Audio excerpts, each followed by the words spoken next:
Hey, Brain. Yeah, I'm just setting off now, love. Yeah. What do you mean she's not turned up? No, you said you'd keep an eye on her. I've got to go. I've got to go. What now? It's Faye. She hasn't turned up for netball. Brian's only just found out. Well, she's probably down a chippy with her mates. Yeah, well, no, but that's him. Hey, what if she's run off to meet him? Or, what worse, what if he snatched her? Yeah. It's her. Don't pick me up. I've gone to see me dad. I'll be back for my tea. I'm going to knock his block off. Oh, yeah, but that'll be great because he'll be even more of a hero then, won't he? What am I going to do with her?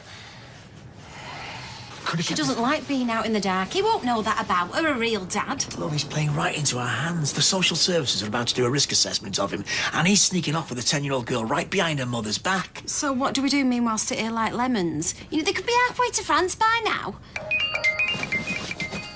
It's her. Faye, what the... Tim, yeah, where are you? No, she promised me she was going to netball. Oh. All right. Well, that's very good of you. How long? Right. Half an hour, then. He's bringing her back. What? And that's good of him? Well, I want to make sure he does, and if that means keeping on the right side, then... You said half an hour. That was an hour ago. Don't say they might have got lost. I know. I should have got his address. I should have said we'd pick her up. Ringed you out. No, hang on. When it's stuff the social services, we should be ringing the police. No.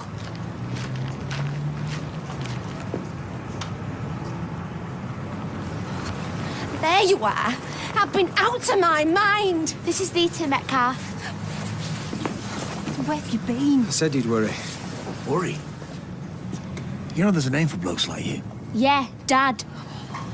So I can't do it. Don't get comfy, lad. You can understand why we're all so worried. We've all heard the horror stories about kids being targeted on the internet. She found me. Well, she shouldn't have been looking. No, it's human nature. I'm glad she did. I tried to find her for years, but it's hard when you don't even have a surname to go on. They do that for a reason. Look, I didn't leave her mum of my own accord. It's hard living with a smackhead. I was driven out and I've regretted it ever since. My mother never forgave me. Grandma Tess. I was the first grandchild. She died of a broken heart. And she left me this. It's a Metcalf family heirloom. You don't let the grass grow. Really?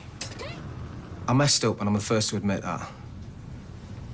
Sometimes I wish I'd never even hooked up with Jenny in the first place, but if I hadn't have done, then Faye would never have existed. I was immature. I should have just taken her with me and left Jenny to fester, but it didn't seem right, a bloke on his own bringing up a girl. I'm a different person now. I drifted, I admit. I don't look much on paper, but I've got my act together.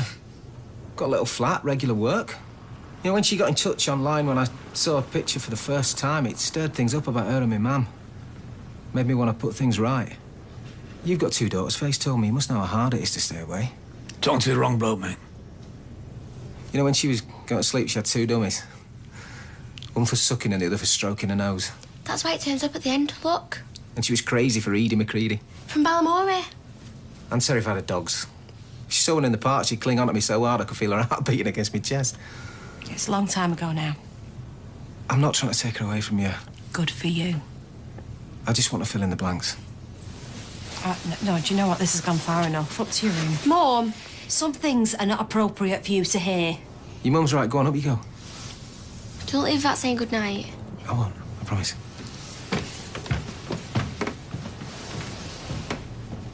Faye was put up for adoption for a reason. As far as I'm concerned, nothing's changed.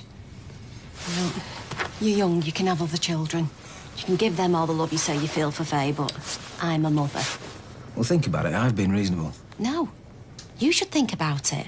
Social services are planning to assess you.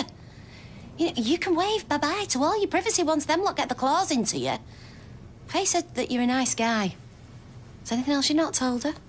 Convictions, admissions, addictions. It'll come out, you know. Fine. Do you know what? I shouldn't have let you in here tonight. It won't be happening again. Well, at least let me say goodbye. You'll regret this. Is that a threat? No, it's a fact. She'll never forgive you. Yeah? Well, you know what? That's something else that I'll have to live with, innit? Like all the other heirlooms that you and your Jenny have left behind. Dad! Dad! You never said goodnight. No. And then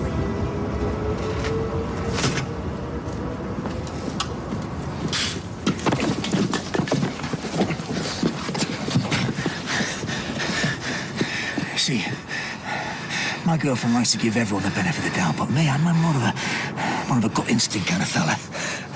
So, if you go within a mile of Faye ever again, you will end up dancing in concrete boots. You got that? Yeah, I got that. What next? You're going to be beating it into Faye as well? She came looking for me, remember?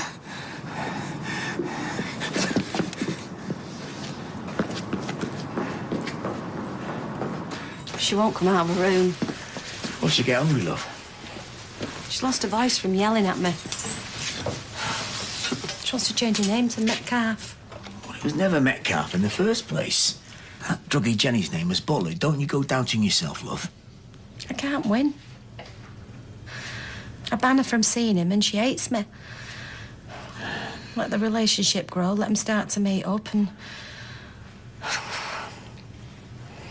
she loves him more. Who am I trying to protect, eh?